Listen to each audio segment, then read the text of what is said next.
Estamos apresentando Programa Despertos, um programa para quem quer ver o invisível, ouvir o inaudível e acessar o impossível, com Cris de Pascoal e Mauro Dom Pedro. Olá pessoal, bem-vindos à Rádio Excel, a rádio da consciência livre. Vocês estão entrando no programa Despertos, um programa que é a porta de uma nova consciência para uma outra dimensão. Eu sou Cris de Pascoal. Boa noite, pessoal. Boa noite, internautas. Eu sou Mauro Dom Pedro e vou apresentar a nossa amiga, a PhD, escritora da trilogia Sol Negro, Maria Carmen Pereda, que vai abordar o tema A Tecnologia do Som, um conhecimento a ser resgatado.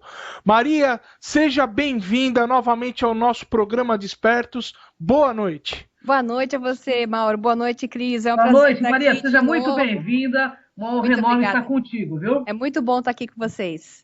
A honra é toda nossa. A rádio os internautas agradece. Com certeza. Vamos lá. Vamos lá. Maria, por que o conhecimento do som precisa ser resgatado? Esse conhecimento ele precisa ser entendido como uma tecnologia conhecida por povos muito antigos, digamos que é do tempo antes do tempo, como eu costumo dizer, que foi sendo perdido. Ele faz parte do que hoje se chama tecnologia limpa ou de ponto zero, utilizando a energia da própria Terra, acessada através de sons e frequências. Uma das formas de acessar essa energia da Terra e transformar em eletricidade e outras formas de energia é através das frequências. A lei do Egito, em relação até ao povo judeu, consta no livro do Antigo Testamento, em 1 Reis 6:7, os registros da construção do Templo de Salomão. E lá já dizia que só os blocos de pedra da pedreira foram usados. Nenhum martelo ou machado ou qualquer instrumento de ferro foi usado na casa enquanto estava sendo construída. Essa façanha, ela foi realizada, contam as tradições talmúdicas, com o uso de uma pedra chamada chamir, que separava e cortava as pedras a serem moldadas por vibração, levitando-as no ar, assentando-as no lugar com o som. Até se fala, às vezes, do chamir como sendo o anel de Salomão, né?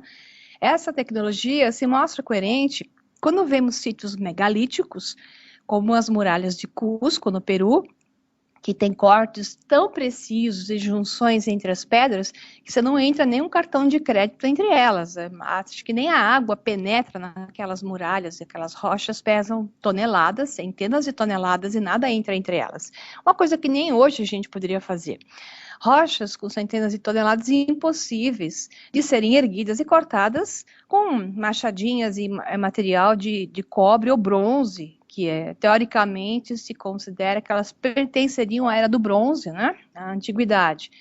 Então, isso é menos provável e mais razoável pensar que esses antigos, eles manipulavam a gravidade através do som, já que a ciência moderna, ela está começando a redescobrir esse tema, tal e qual mostram pesquisas feitas principalmente por grupos de cientistas independentes. Então, existe um livro chamado Um Tratado sobre o Fogo Cósmico, onde é dito: as leis que regem a construção de grandes edifícios e tratamento de grandes pesos, um dia vão ser entendidos em termos de som. Eles foram criados por meio da capacidade dos primeiros construtores em criar um vácuo através do som. Ou seja, esse vácuo, obviamente eu entendo que seja cancelar a gravidade. Na Caldeia, os magos caldeus, eles eram conhecidos por gerar uma força especial usando varas de ouro, com poderes de manipulação da energia. Até hoje, monges tibetanos se exibem, né? Ou levitando sozinhos, levitando do chão, ou até levitando, entoando cânticos e levitando rochas. É conhecido até o cântico de 11 homens que se juntam, entoando coordenados até que atingem uma certa banda de frequência. E nesse momento, onde eles atingem essa banda de frequência, a rocha parece que perde assim, o efeito da gravidade sobre ela e um dedo pode modificá-la. Então, sabe-se que o som tem efeitos, e muitas experiências de cientistas, até na internet, no YouTube, a gente vê o efeito de som sobre objetos que levitam. Então, é um conhecimento que está começando a ser relembrado. Muito bom, hein, Mauro? Olha só. Muito bom, maravilhoso. Bom, pessoal, nós temos uma aula aqui com a nossa professora, né? Maria Pereda. É isso aí. Maria, você poderia esclarecer para nós e para todos os nossos ouvintes as diferenças entre os termos vibração, frequência, solfédio, ressonância e simática? Sem o conhecimento desse correto sentido, pode dificultar o entender sobre o que nós vamos abordar hoje, falar aqui hoje? É bom diferenciar, então, você rapidinho, não vou ser chata aqui numa aula de física, né? Só para o pessoal poder entender quando eu falar uma coisa ou outra. Então, o que é vibração? A vibração é um movimento de um ponto alternado, oscilando em relação a outro ponto de referência, né? A frequência, ela já é uma grandeza física de onda, ela é ondulatória, ela marca eventos, ou ciclos, voltas, oscilações, em um determinado intervalo de tempo. Então, eu vou falar muito em hertz. Hertz significam ciclos por segundo. Então, quando eu falar ciclos por segundo ou hertz, eu estou falando em frequência. Quando eu falar solfejo, é uma frequência associada ao que se chama das 7 sílabas, que é o do, ré, mi, fá, sol, lá, si, né? E essas 7 sílabas são escalas tonais. Então, eu vou mostrar para vocês um pouquinho dos solfejos, e o Pitágoras era um que gostava muito dos solfejos, né? Ressonância, os antigos usavam a ressonância para manipular a forma e a estrutura da matéria. Alguns acreditam que Pitágoras foi o pioneiro a relembrar o assunto. Na verdade, Pitágoras, ele conhecia isso das horas e de tantos meses e anos que ele ficou pendurado na biblioteca de Alexandria, né? Então, essa foi uma redescoberta que Pitágoras encontrou e associou tanto os solfejos como a ressonância. Então, a ressonância, especialmente, ela está focada na teoria da música e tem a ver com uma natural frequência que é natural do objeto ou da matéria. A gente chama isso de ressonância, é um fenômeno que acontece quando um sistema físico recebe energia por meio de excitações de frequência igual a uma de suas frequências naturais. Então, você entra na mesma frequência daquela matéria que a representa. E aí, por isso, você pode manipulá-la. Então, a gente tem um exemplo muito interessante, que aconteceu nos anos 40, que é o caso da ponte de Tacoma Narrows, que passa no History Channel, passa no Discovery, que o pessoal construiu a ponte, era uma ponte bem grande, e no dia 7 de novembro de 1940, o vento muito forte entrou em ressonância com a ponte, e foi dando amplitude de onda, aumentando a amplitude. O que aconteceu é que a ponte vibrou, ondulando durante horas, até que ela se partiu e caiu, né? Então, toda a tecnologia de construção de pontes tem que estudar, hoje em dia, a ressonância do vento com a ponte, porque se o vento entrar em ressonância, ele destrói a ponte, fazendo ondular. Então, os antigos sabiam disso. Eles sabiam que podiam, por ressonância, manipular a matéria. A simática já é o estudo das ondas e está associado ao padrão físico produzido pela interação das ondas sonoras em um meio. Então, você tem o quê? Ondas sonoras produzem formas. Ressonância desmonta, desfaz, quebra, ou até, em alguns casos, desmancha, como se estivesse transformando rocha em geleia. E a simática faz com que a imagem se forme. Com certeza, os antigos usavam ressonância e simática ao mesmo tempo para gerar aqueles muros que, na minha opinião, eram formados desmontando as rochas, gelificando-as e aí reestruturando-as. Pode ver o padrão delas. São padrões formadores de cristais, como se eles se cristalizassem novamente. Essas são as mais antigas Não estou nem falando por exemplo, das pirâmides do Egito. Eu estou falando em formações que se encontram em Pumapunco, Tiwanaku, se encontram em Cusco, no Peru, que são fantasticamente visíveis, que elas foram reformuladas, reestruturadas. Olha só, pessoal, que maravilha. Então, Maria, nos fale sobre vibração, frequência, solfejos e a ressonância universal aplicadas à nossa vida. Ah, bom, a vibração, ela é tudo, né? A vibração é tudo e tudo é vibração. O que existe além dela é apenas uma ilusão da percepção da vibração, realizada pela mente da Terra, né? Depois do processamento do cérebro sobre os inputs dados pelos nossos órgãos sensoriais. Cada vibração tem sua própria frequência. Ao expor o corpo e a mente às frequências dos solfejos harmônicos, que é a parte da frequência com escala de tom, você pode facilmente atingir um senso de equilíbrio e cura profunda. As frequências solfejo, elas devem ser alinhadas com os ritmos e tons que formam a base do universo. Então, essa antiga escala, ela é parte de uma sequência de 6 tons de frequências eletromagnéticas, chamada de escala solfejo original.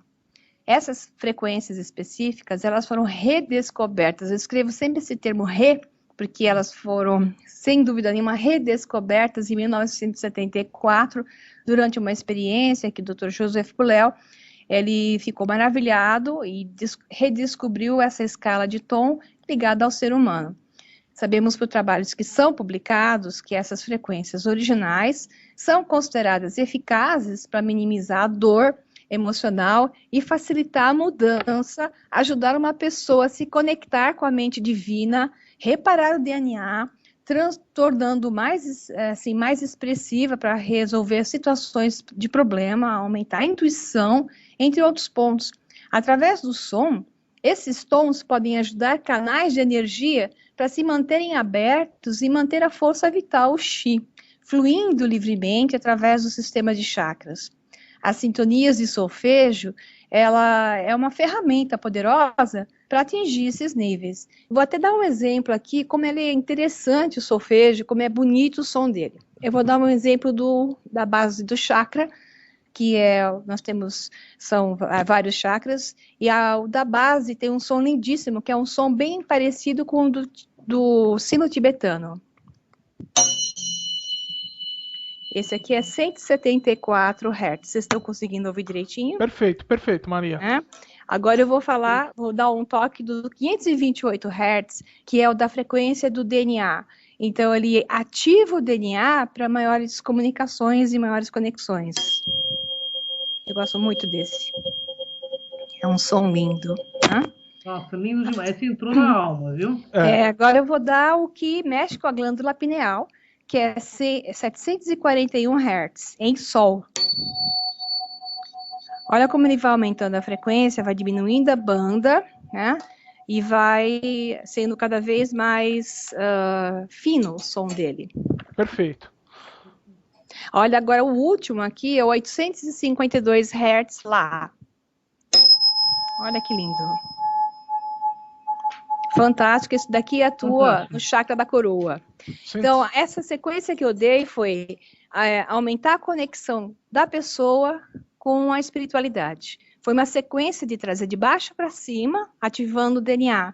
Então, os solfejos harmônicos, eles são usados até pelos tibetanos. Eles têm um conhecimento muito grande com aqueles vasos, né, tibetanos. Muito interessante, Muito interessante e realmente, mesmo. Essa frequência mexe com a gente, né? É lindo, eu acho demais. É lindo e mexe, você sente vibrar alguma coisa dentro da cabeça na hora que você tocou esse glândula pineal. Se usar junto, por exemplo, 528, que eu gosto muito, com 741, o Mi com o Sol e as duas frequências, viu? Ele ressoa dentro da caixa craniana, né? Faz muito bem, com certeza. É verdade. Nossa, muito legal, muito bom. Maria, então as músicas geram esse efeito? Esse efeito positivo que nós estamos mencionando aqui, as boas músicas geram sim as harmônicas que usam os solfejos corretos. Então, vamos melhorar essa informação, né? Mediante as frequências sonoras contidas em uma música, nós podemos modificar o funcionamento de um ser vivo, ou seja, melhorar até curar o corpo humano. Os antigos povos e civilizações, eles conheciam o poder da música e do som. Entretanto, algo aconteceu que alterou esse poderoso conhecimento, mudando a frequência da música de 432 Hz, ciclos por segundo, né, originais, para os atuais 440. Parece que é uma coisa boba, mas esse elemento da diferença gerou um probleminha grave, porque o elemento integrante do nosso universo, digamos assim, essa frequência com o nosso corpo humano, ela está interagindo exatamente em 432 Hz. Então, nosso corpo, a energia que o faz ficar harmônico e a energia do universo, eles vibram em 432 Hz e nós estamos harmonicamente conectados a isso. Nós oscilamos e vibramos nos princípios de propagação e ondas harmônicas naturais dessa frequência que nos unificam a propriedades da luz, do espaço, matéria, gravidade e incluso do eletromagnetismo. O nosso corpo, ele circula a energia elétrica e eletromagnética. Então, nós temos circulação da direita para a esquerda e da esquerda para a direita. Então, isso altera todos esses padrões. O Sol, Saturno, a Lua, a Terra exibem proporções matemáticas, incluso do número 432. Parece que é uma coisa meio maluca de dizer, mas o número 432 e a frequência 432 são fundamentais para que a mente se harmonize com a natureza e esteja em paz. Então, um concerto musical em frequência de 432 Hz, ele pode ter profundos efeitos positivos sobre a consciência e sobre o nosso corpo celular. Ao sintonizar instrumentos musicais nessa frequência, e não nos 440, que foi colocada a partir da Segunda Guerra Mundial, nós podemos sentir uma frequência de conectar a consciência à ressonância natural. O termo é esse. Com 432, a gente entra em ressonância com a natureza. O universo tem uma vibração ou solfejo de 432 Hz. Esse é o ruído do universo. E estando os instrumentos afinados nessa frequência, permite que sincronizemos a consciência, o ser humano, com a energia universal. Então, essa frequência de 432 Hz vibra nos princípios da geometria sagrada e o número de ouro, ou a fração áurea, o Φ, né, que é 1.6180, unificando as propriedades da luz, do tempo, do espaço, gravidade, eletromagnetismo com a biologia, o código do DNA, alinhando tudo isso à consciência. Então, essa frequência associada à perfeita conformação da geometria sagrada é uma das chaves do universo e da realidade onde vivemos, ou a gente acredita viver, né?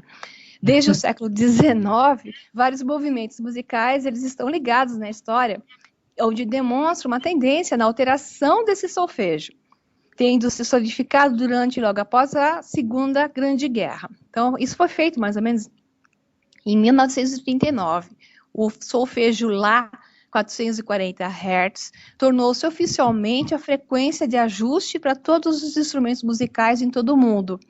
A Organização Internacional de Normalização, a ISO, finalmente aprovou em 1953. Estranho isso, porque essa frequência de 440 fez com que vários músicos, inclusive o professor do Conservatório de Paris, escrevessem um referendo assinado por 23 mil músicos franceses, solicitando a preservação do solfejo 432 Hz para conservar a harmonia musical com a vibração da música do universo. Sem sucesso. Por que isso foi alterado? É estranho. Desde então, a gente usa a frequência harmônica de Lá, 440 Hz. As obras clássicas antigas foram compostas com essa frequência. Não é à toa que a gente ouve Mozart e coloca Mozart para criancinhas, e estando em 432 Hz, porque Mozart compôs para isso, faz tão bem para os bebês, né, que ouvem Mozart, as mães grávidas que ouvem Mozart com essa frequência na sua barriguinha, causando paz e sentimentos de bem-estar e conexão. Que interessante, hein, Maria? E uma informação preciosa que nós nunca tivemos, pelo menos assim, dentro da mídia, né? Que foi Os alterado. músicos, né? Os músicos Você devem acha, saber. antes de eu ir para a próxima pergunta, a sua opinião que tem alguma coisa de proposital aí ou não? Eu acredito que sim, porque tudo que está sendo feito ultimamente visa exatamente o controle da mente. E se você pensar em 1939, os alemães tinham um trabalho fortíssimo para o controle da mente. E isso foi aproveitado por outros povos do mundo, né? Outros líderes mundiais. Então, esse controle da mente é muito facilitado quando você cria uma desarmonia do processo da conexão. Então, eu Muito não duvido interessante. que tenha a ver, sim. Muito interessante, hein, pessoal, essa informação. Mas eu vou passar para a pergunta seguinte. Maria, o Pink Floyd era um dos que usava a frequência certa?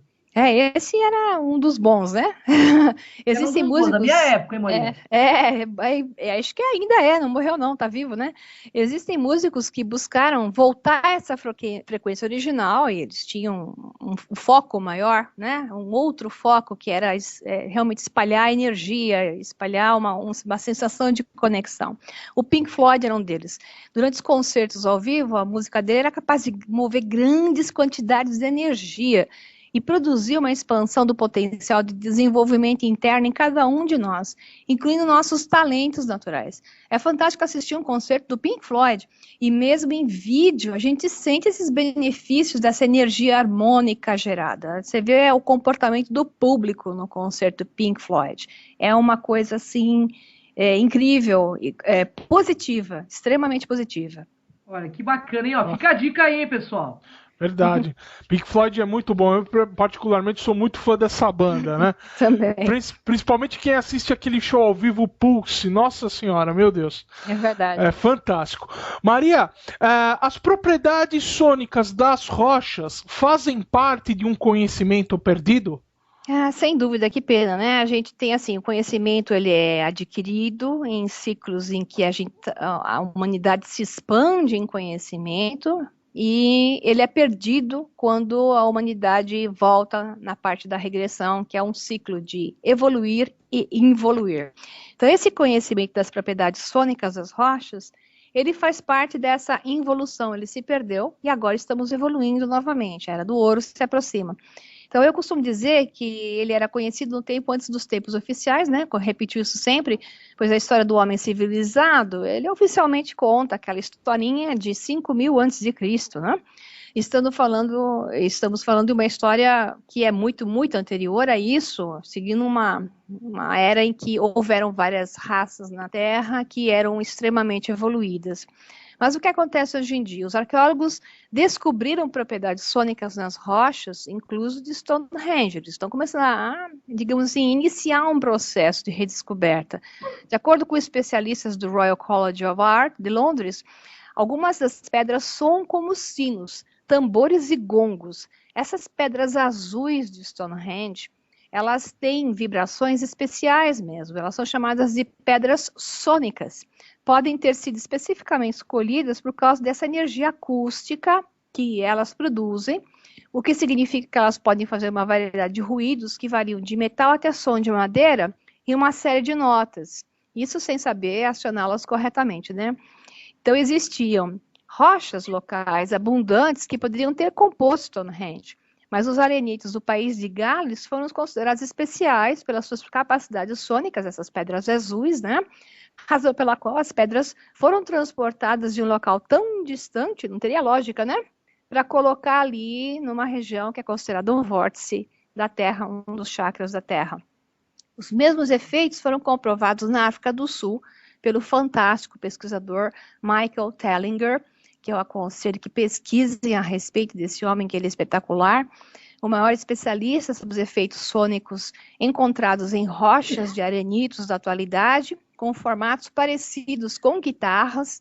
Ao longo de toda a África do Sul se encontram milhares de construções que são similares a Stonehenge. O pessoal fala de Stonehenge na Inglaterra, e esses henges, eles estão pelo mundo todo. E principalmente na África do Sul, você encontra centenas de milhares deles espalhados pela África do Sul, e muitos já foram até destruídos. Segundo Tellinger, através desses sônicos emitidos pelas rochas em formato atípico, né? Esses sítios, esses ranges da África do Sul, datados de mais de 12 mil anos atrás, funcionariam como geradores quânticos de energia. É exatamente o que se chama hoje na física quântica de Quantum Field Generators. São geradores quânticos de energia, e lá na África do Sul eles têm até esse formato de 8 células incríveis, vistos só de cima você consegue perceber isso, são gigantes as construções dessas pedras sônicas. O Michael Tellinger bate com formações de pedras em cone que se encontram ao lado dessas pedras que têm um formato de guitarra muito interessante, e o som delas é espetacular, parecem sinos tibetanos. Olha que maravilha, né? Bom, conhecimento antigo, né? Tá voltando, é o atual, né? O antigo, né? Nunca foi antigo na realidade, né, Maria? O Tiger liga esses sítios à presença dos Anunnakis, porque eles são estranhos mesmo, né? Eles são muito grandes, eles têm dezenas de metros, alguns até mais do que isso, e eles são todos com formatos sônicos, ou seja, você percebe que é uma conformação onde uma vibração geraria um potencial de energia, e ele chegou até medir potenciais de energia, trazendo muitos cientistas para o local. O menos interessante é ver que a pesquisa é feita só por cientistas independentes. Acadêmicos não tocam nesses assuntos, por incrível que pareça. É verdade. Bom, Maria, que instrumentos ou artefatos eram utilizados pelos povos antigos de forma a aplicar a tecnologia do som? Vou falar uma frase de efeito para a gente falar disso, né? Há milhares de anos atrás, estando o profeta Daniel na presença de Nabucodonosor em um zigurate, ele fez uma impressionante revelação. Atualmente, o aprendizado e ensinamento sobre as estrelas e a alma estão separados, mas o tempo virá quando esses dois ramos conceituais serão apenas um, e assim haverá um Deus sobre a terra e uma só nação.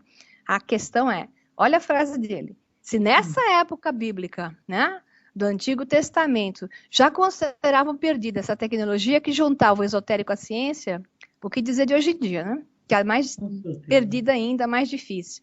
Então, enquanto esperamos pelo retorno assim, dessa antiga sabedoria, gravuras e escrituras dos antigos atestam ter sido uma realidade do passado do homem. Tem existido alguns milhares de anos antes dessa frase ser dita pelo profeta Daniel. Esse conhecimento unificado foi perdido no tempo. Existem muitos objetos e instrumentos que estão gravados em figuras ou descritos na história do mundo. Para os sacerdotes e faraós iniciados do Antigo Egito, você tinha um muito interessante, que eram os bastões de Horus. Esses bastões, Horus carregava sempre na mãozinha fechada, eles tinham mais ou menos um tamanho de 20 centímetros pelas imagens, gravuras e pinturas, né?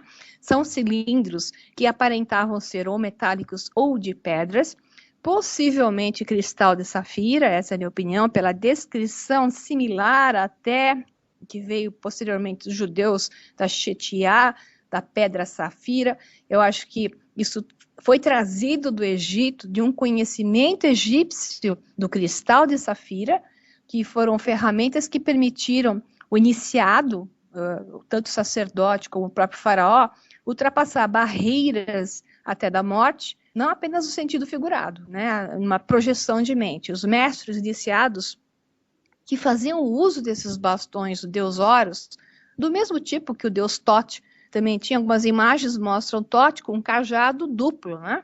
Então, os bastões de Horus são duplos, um para cada mão, exatamente para controlar a circulação da energia em volta e ativar um estado de consciência, assim, aumentado.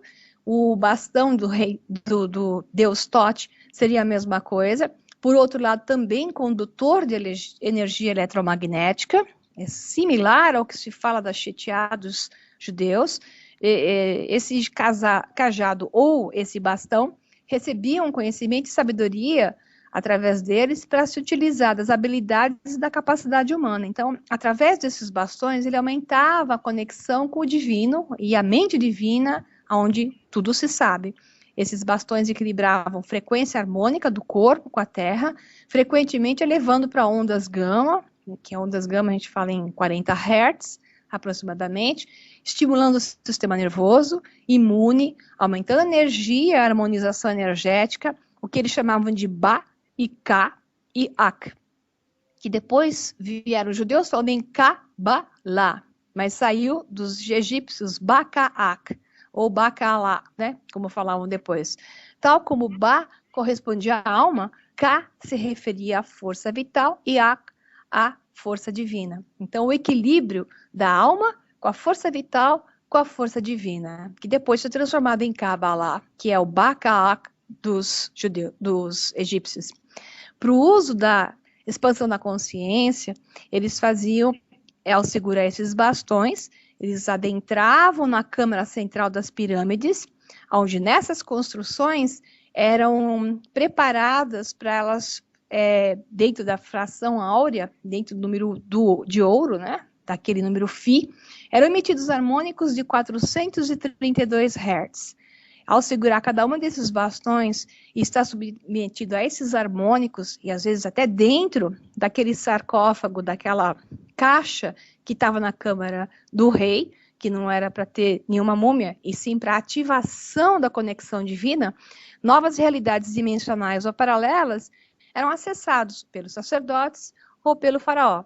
E conectando a mente terrena à mente divina, eles recebiam informações acima do normalmente conhecido. Esse texto que eu acabei colocando aqui, ele é de um cientista russo extremamente bem conceituado, chamado Valery Uvarov, que ele é do Departamento de UFO Research, da Paleoscience and Paleotechnology, da Segurança Nacional, Academia de Segurança Nacional da Rússia. Ele não é pouca coisa. Ele é um PhD fantástico e que faz pesquisas específicas sobre isso, sabe muita coisa. Maravilha, hein? Maravilha mesmo. Nossa, um banho de conhecimento. Vamos lá. Maria, nas tábuas de argilas da antiga Suméria, encontramos imagens de seres parecendo sacerdotes ou algo parecido, segurando cones nas mãos. Isso tem a ver com este tema? Pois é, tanto na Suméria, você vê esses seres, né, do lado, assim, rodeando o que se chamam de árvores. Tem gente que fala, isso é o DNA, isso é uma árvore divina, ou isso simplesmente é um canal de força. Interessantemente, eles seguram esses cones que parecem ice creams, né? E isso tem também na África do Sul, exatamente o mesmo padrão ao lado daqueles ranges da África do Sul. Então, o que eu posso dizer é que, ao que tudo indica, sim, nós temos algo a ver com a condução de energia através do efeito sônico, eles geravam efeitos assim. Alguns relacionam aquele formato de cone de sorvete com até um formato de glândula pineal. Outros até falam em formato de pinha de pinheiro, mas pinheiros na Suméria é um tanto quanto sem lógica, né? E mais recentemente, o próprio pesquisador Michael Tellinger deu, então, essa observação que esses cones, e tanto quanto as rochas, ele escreveu no livro chamado Slave Species of God, que seria espécies escravas de Deus, porque ele fala dos Anunnakis aqui, ele mostra que essas rochas, elas estão todas patinadas. Quando uma rocha tem patina em cima dela, pátina, que ele fala patina, é pátina em português, né? Significa que você está considerando aí uns 200 mil anos para cima. Então, essas rochas, essas formações da África do Sul, todas têm pátina. Significa que aquelas áreas todas que tem lá, têm mais de 200 mil anos, né? Então, teoricamente, esses cones que estão ao redor da área do lado daquelas formações de rocha que parecem mais os violinos ou até guitarras, e aí na Suméria tem esse formatinho de casquinha de sorvete, que é similar da África do Sul, eles eram emissores de ondas sonoras, que em determinada zona de encontro, de equilíbrio, cada um cone em uma mão, eles encontravam um ponto zero, onde a emissão da onda existia, podendo desde já cortar ou até levitar os objetos aonde elas tocavam até gerar energia. Então, essa tecnologia do som, era capaz de cortar, fundir a temperatura ambiente, qualquer material, por ressonância, seja rocha ou metal, rearranjá-lo geometricamente e espacialmente. Eles usavam para tal tecnologia da cimática, então, junto com a ressonância cimática. Não é à toa que tanto na Índia, como em países árabes, a gente tem uma coisa interessante, os tapetes árabes. Vocês nunca se perguntaram sobre o formato e estrutura das mandalas e os tapetes árabes, aquelas estruturas, aqueles desenhos maravilhosos, tanto nos tapetes como nas paredes, que parece um monte de mandalas.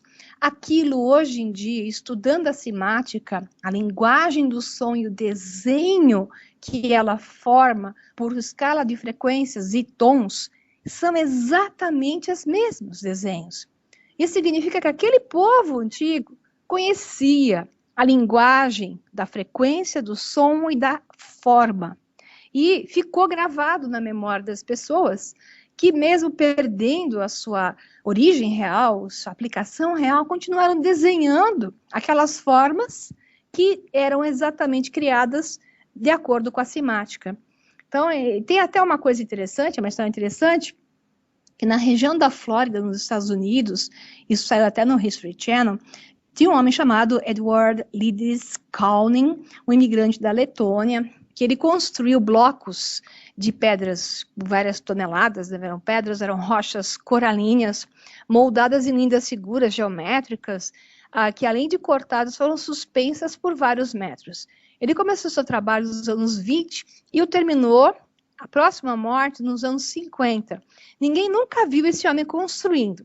Mas aí tem a história interessante de umas criancinhas que à noite escapavam, né, iam olhar o que ele fazia, e só à noite ele trabalhava, e não tinha nada, não tinha guindaste, não tinha nada. E ele usava cones nas mãos. Até que as crianças foram para os pais e relatavam, pai, mãe, o cara lá, o maluco lá das rochas, que montou aquele jardim de toneladas de rochas com formatos geométricos, ele faz aquilo lá com cones de ice cream, de sorvetes na mão. E os pais, claro, falavam assim, essas crianças são crianças, né? Pois é, só que esses cones de ice cream, que eles falavam, cones de sorvete, são exatamente os mesmos cones que os sumérios usavam e que na África do Sul estão com patina, mostrando que tem mais de 200 mil anos. Né? Então, essa é uma coisa interessante. É um enigma, né, Maria? É um enigma. É um enigma. E agora, Maria, amplia o nosso conhecimento sobre a cimática, né? Para definir o que é cimática melhor, é assim, eu vou definir porque ela é importantíssima, é o estudo do som, ondas e vibrações visíveis. Então, quando alguém colocar na internet cimática, vai encontrar imagens fantásticas, vai lembrar de mim, lembrar dos tapetes árabes, das construções árabes, né? Então, enviaram ondas de som para a matéria, como areia sob suporte, tem muitos vídeos do YouTube de cientistas mostrando a areia num suporte, a vibração de solfejos, né? Aonde você tem amido de milho ou tem areia, construindo padrões geométricos. Hoje tem até um equipamento que já faz isso, conhecendo bem várias estruturas frequenciais, amplitude de frequências sonoras, que geram imagens, figuras detalhadas, fora as mandalas, chegando até a imagens de animais, ou seja, os animais, o formato de vários animais foi obtido pela cimática, com perfeição. Isso prova que dimensões de maiores frequências estão contidas na de mais baixa frequência, as mais densas, e que o Criador está dentro de nós e somos os seus filhos, né? Tem um equipamento chamado CIMAScope, onde nós podemos ver o CIMAScope, ele produzindo uma frequência de 528 Hz, que é exatamente aquela que eu gosto, que é essa daqui, só para vocês lembrarem? Essa frequência de 528 Hz, que é chamada de frequência do amor, coincidentemente, e a frequência de ativação do DNA, a forma dela é uma estrela de 6 pontas. Não é interessante? Então, quer dizer que a estrela de 6 pontas, perfeitamente conformada pelo este som, ativa o DNA e gera harmonia no corpo físico e nas células, reestruturando. Incluso, tem pesquisadores que provaram que essa frequência elimina tumores. Então, mesmo ocorre projetando essas frequências sobre caixa de areia, sobre simplesmente o CIMASCOPE, que ele agora já mimetiza. O CIMASCOPE fez formas de corais, tartarugas, insetos, ou seja, a gente conseguiu descobrir, com essa pesquisa, as frequências que constroem o universo. Deve ter sido assim que o grande arquiteto construiu essa realidade, que é mais ou menos assim: luz mais verbo, que é o som, igual a matéria, que é a realidade na sua forma geométrica apresentada, né? Então, Nikola Tesla, ele estava correto ao dizer: todo o nosso sistema biológico, o cérebro e o planeta Terra trabalha nas mesmas frequências. Isso mostra a teoria da holografia, imagem e semelhança. A holografia, a parte do todo nas partes, ela é parte de uma mesma frequência primordial, com frequências secundárias, dando diferenciação. Então, é chegado o tempo de, novamente, tal e qual fizeram os nossos antepassados, que pertenceram a civilizações avançadas que evoluíram e se destruíram por uma série de coisas, retornar esse conhecimento ao homem atual, ressonando com a harmonia fundamental do universo, de toda a matéria que nos rodeia. A matéria diferenciada em sua estrutura, ela possui uma assinatura de frequência harmônica. Através dessa assinatura, podemos alterá-la, modificar sua forma e gerar energia. Então, muitas cidades e monumentos da antiguidade foram construídos com essa tecnologia do som, levitando, alterando formatos, remodelando, através da geometria gerada por novos harmônicos, ou seja, utilizando a ressonância harmônica associada à simática. Depois de construídos esses monumentos, eles sustentavam e ainda sustentam, o que é interessante, essas frequências fundamentais, harmonizadoras, que é o que o Michael Tellinger mostrou, os pesquisadores de Stonehenge. Elas continuam lá, podem ser ativadas. Então, muitos cientistas, eles dedicam a sua vida, né, a esse tipo de tecnologia, estando certos de resgatar um passado que ficou ali, perdido, né? Só que, interessantemente, ou por ser nada interessante, como eu sempre digo, é a dificuldade de conseguir financiamento para esse tipo de desenvolvimento, o que você não consegue, porque na universidade clássica, no meio científico clássico, isso é considerado de segunda classe, sem interesse para o meio científico. Infelizmente. Infelizmente mesmo. Né? Pois é. Bom, Maria, números, numerologia e som, tem algo a ver? Tem tudo a ver, né? Vamos falar de novo da frequência do 432 Hz, que é a frequência do universo. Se você somar 4, 3 e 2, você tem o sagrado número 9. Então, para a numerologia, o significado, vibração de um número, ele pode ser obtido somando-se as suas unidades. Então, se o 432 Hz significa essencialmente a vibração do 9, ele é um número diretamente ligado à criação e destruição do universo e as bolhas de realidade do nosso universo. De acordo com Pitágoras, né, que ele era um numerólogo, e a escala pitagórica que mais se usa pela numerologia, tudo é número, tudo é frequência. E as línguas e as linguagens, né, numerológicas usam sistemas que aplicam essas frequências a esses números.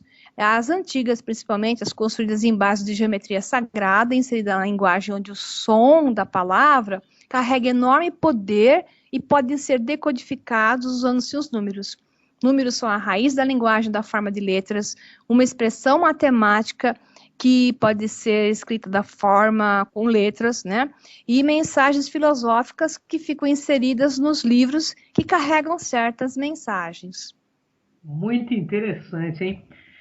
Até porque minha casa aqui dá número 9 também. Maria, o que o número 9 representa, então, Maria? O 9 é o último número de um sistema de base 10, né? Então, sendo o último e o limite de tudo que existe. Então, o 9 é um número que tem qualidades muito mais interessantes que outros números, dependendo do ponto de vista, e tem sido usado para manter um código secreto na Terra, né? Que afeta cada uma das pessoas na Terra. Quem usa esse código, quem criou esse código, sabia o que estava fazendo, né? Revelando uma grande verdade da existência, codificada na construção do universo, afetando as nossas vidas, que é o código 9, que muitas vezes é representado como 911, né? Então, é interessante que somando 911, você tem 11 novamente, então você tem 9 e 11, que são dois números muito representativos, né? Então, o código 9 está escondido na forma de outras associações numéricas em livros antigos, música, arte, religião, arquitetura, pergaminhos, pirâmides, enfim, por tudo que existe conectado, você vai encontrar um padrão matemático ligado ao 9. O inteligente design do universo, ele é geométrico e de formas congruentes. Lindas imagens apresentando o número 9 como prova de conceito estampado nela e dadas por Deus. Ou seja, quando você fala em 9, ele está representando aquela frequência primária que a gente estava falando dela agora há pouco. Desde átomos até galáxias, incluso o nosso DNA, está delineado por padrões geométricos contendo o número 9 escondido. Ou seja, a frequência primária que representa o universo como prova de criação. Então, a eles foi dado o código de Deus, né? Pois quando você adiciona números de uma certa forma, diferentes padrões geométricos, eles emergem. Então, dá na mesma você trabalhar com o número separado ou a frequência que o número representa. Números estão vivos, isso dizia Pitágoras, e governam o universo devido à frequência que representam, ajudando a criar realidade, forma, simetria, para a qual somos induzidos e usados para controle subconsciente, note bem, né? Pois nossa consciência é atraída para a forma e estimulação, portanto, ela está constantemente observando e a ela sendo dito que é realidade e o que nos devemos conectar e acreditar. Note que se usam as frequências, os números. Quando você está olhando um número e te dá lá 9/11, né? Setembro, 11 de setembro. Esse número, ele te dá uma frequência. E ele foi escolhido a dedo, com certeza. Então, quando você tem o 9 isolado, você tem a frequência do universo. Quando você tem o 11 do lado do 9, você tem uma coisa para derrubar o 9, né? Então, não é à toa que 9/11 é um número não muito significativo, positivo, né? Seriam infindáveis exemplos, né, que a gente poderia dar aqui para mostrar esse segredo do número 9, né, que Leonardo da Vinci conhecia. Ele colocou o número 9 na última ceia, no homem vitruviano. O conhecimento nórdico usa ele para falar dos 9 mundos presos à grande árvore Yggdrasil, né? O 9 cria a sensação de eternidade, embora óbvia, né? A relação com o período da gestação, 9 meses, né? A runa 9 é a Hagalas, que é a matriz, a origem de tudo, coincidentemente, né? E a sua representação gráfica como um floco de neve são os 9 mundos, a substância da vida. O Valknut, que é o símbolo dos 3 triângulos entrelaçados, típicos da mitologia nórdica, que é o 3 mais 3 mais 3, daí a importância do 333, ou do 3 vezes 3, que a gente encontra várias vezes como referência, que chega novamente no número 9. Então, o 9 é a totalidade dos mundos. O 9 é a frequência do 432 Hz. Então, ele nos oferece a oportunidade de renascermos, gerando a ideia de germinação após a morte, assim sucessivamente. Então, é um símbolo, é um patamar da transmutação, da mudança da condição humana para um nível mais espiritual. No livro dos Eddas, que é encontrado na Islândia, e é a Bíblia dos nórdicos, você tem a história do Ragnarok, que é o eclipse dos deuses, ou juízo final. Naqueles tempos, diz o Eddas, 800 guerreiros divinos apareceram através de 540 portas do salão chamado de Valhalla, né? Se você jogar a multiplicação de 800 por 540, você tem 432 mil. Que coincidência, né? Então, o número 432, que dá 9, ele é encontrado no relógio biológico do corpo humano, quanto no cosmos. O coração de um atleta treinado ou pessoas saudáveis bate uma vez por segundo, né? Então, se você fizer a conta, após 24 horas de um dia, serão batidas 86.400 batidas, dividido por 2, será 43.200, 432, novamente assinatura no 432. Então, é incrível que até o Graham Hancock, o Robert Bauval, que são 2 pesquisadores fantásticos, naquele livro que eles escreveram, O Segredo, o Mistério, a Mensagem da Esfinge, The Message of the Sphinx, eles falam e declaram e demonstram que, por instrumentos, que a pirâmide de José, que a pirâmide grande, está na planície de Gizé e a própria esfinge, elas vibram em ressonâncias harmônicas de 432 Hz. Então, esse 432 Hz, ele é um harmônico da frequência da luz, que fala e ressona diretamente com as nossas células, representado pelo número 9, dentro do nosso corpo como fração áurea. As células se comunicam umas com as outras através da luz infravermelha, que é exatamente representado com um solfejo de 432 Hz. E o pesquisador muito interessante, que é o cara que inventou o CIMAScope, que é o John Stuart Reid, ele é um engenheiro de som, ele fala muito sobre cimática, ele colocou vários fenômenos interessantes atestando o que acontecia. Ele fala assim, que através dos estudos dele, além de ele obter formas geométricas encontradas na natureza, ele conseguiu provar a mensuração da geração de energia constante durante experimentos usando o 432 Hz, dizendo que realmente ele deve ser considerado um harmônico de luz, som no ar, que pode ser definido como a transferência de movimentos periódicos entre os átomos ou moléculas em colisão adjacente. Ele diz que o 432 Hz é essa energia sonora, normalmente que se expande para longe do local das colisões, na velocidade local do som, com uma emanação esférica ou em forma de bolha. Interessante que o universo tudo é esfera e é bolha. 432 Hz faz expandir a formação da bolha, né? A superfície da qual está num estágio de oscilação radial. Então, do ponto de origem da bolha sônica, uma bolha eletromagnética criada pelas colisões entre as moléculas no ar, porque cada colisão cria atrito e liberta uma pequena quantidade de eletromagnetismo infravermelho. Interessante que ele diz o seguinte, que através do 432 Hz, o universo esférico foi criado, né? Que é o que ele vê no CIMAScope. Então, esse magnetismo que se forma como consequência da bolha sônica, né, assim como a bolha sônica, ela vai se expandindo a partir da fonte esférica, é modulado por periodicidades sônicas, da mesma maneira que uma transmissão de rádio de modulação em amplitude é constituído por um transportador eletromagnético que é modulado em amplitude por, digamos, uma pessoa que faz uma frequência de voz nessa frequência, né?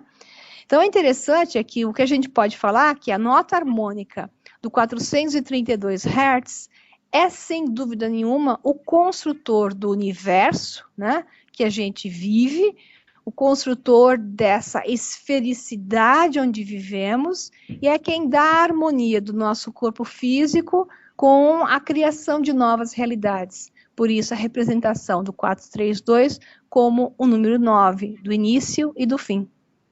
É muito interessante. Muito legal. Gostei muito de saber da explicação do 9, porque tudo na minha vida gira meio em torno do 9 e do 8. Então tá ótimo você de vibração. Vamos lá, Maria. A linguagem de Enoch pode ser considerada um exemplo de tal conhecimento? Olha, sem dúvida nenhuma. A gente, pegando um livro de um pesquisador fantástico, que é o J.J. Hurtak, que é um PhD, ele fez um trabalho com muitos pesquisadores, um trabalho que foi até considerado científico, né? Só que, para variar, considerado ciência de segunda classe, porque não é aceita academicamente de forma normal. Então, o Enoch é aquele Thoth, conhecido pelos egípcios, assim, referenciado como o senhor da magia e do tempo, e pelos gregos também chamado de Hermes, né? Mensageiro dos deuses. Nos manuscritos do Mar Morto, ele é revelado através dos apócrifos, porque Enoque não está na Bíblia oficial, não sei como referido de leve, né? Ligado a Noé, mas ele está nos apócrifos. Enoque descreve uma maravilhosa civilização do passado, nos apócrifos, a qual fez mau uso das chaves de Enoque, que são chaves sônicas, né? E o conhecimento de Enoch revela uma linguagem mãe, uma língua mãe, que é uma linguagem de ondas. Interessantemente, os antigos se referiam a essa linguagem de Enoch, que é essa linguagem das ondas, como Riburu. E essa é a primeira semente de linguagem introduzida no tempo desse ciclo, né, de tempo atual. Codificando as geometrias naturais da forma por ondas do mundo físico, o que a gente tem aqui Ribur é uma linguagem harmônica, mimetizando propriedades da forma por ondas de luz. Então, esse Ribur, a linguagem de Enoch, era uma linguagem harmônica de som e luz. As chaves de Enoch mostram ser sons chaves, são chaves de sons, chaves para serem a matriz vibratória da própria realidade. Então, o conhecimento enoquiano, ele descreve exatamente o que fala o J.J. Hurtak, equações sônicas, codificadas dentro dos antigos mantras, inclusive ele se refere que está codificado em cima do nome de Deus, capazes de afetar indiretamente o sistema nervoso e produzir um efeito profundo de cura de estados de consciência elevado. Muitos cientistas modernos falam a respeito do DNA como uma configuração que é capaz de ser modificada pela luz, pela radiação, por campos magnéticos ou por pulsos sônicos. Então, os cientistas modernos estão falando agora o que você encontra nas chaves de Enoch como essa linguagem sônica. Muito interessante o trabalho do J.J. Hurtak no livro As Chaves de Enoch. É verdade, eu também acho extremamente interessante o J.J. Hurtak, que é as chaves de Enoch, já tivemos assim um contato com o pessoal, muito bacana também. Mas, Maria, fantástica a sua pauta de hoje. Ela é um pouquinho mais complicada. Temos a agradecer, né? Com certeza. Maria, antes de nós encerrarmos aqui a nossa entrevista de hoje, você gostaria de fazer algumas considerações finais, ou se não, passe os seus contatos para os nossos internautas. As considerações finais estão ligadas à pessoa ficar mais atenta àquilo que fala, ao som da sua própria voz, à expressão daquilo que ela quer dizer, porque aquilo que você disser, a nível de significado e a nível de vibração, vai criar a sua realidade. Então, a primeira coisa que a gente tem que fazer na vida é observar a si mesmo, né? E controlar a si mesmo, mantendo-se harmônico. A sua fala tem que ser harmônica, as suas palavras têm que ser harmônicas para gerar uma realidade harmônica.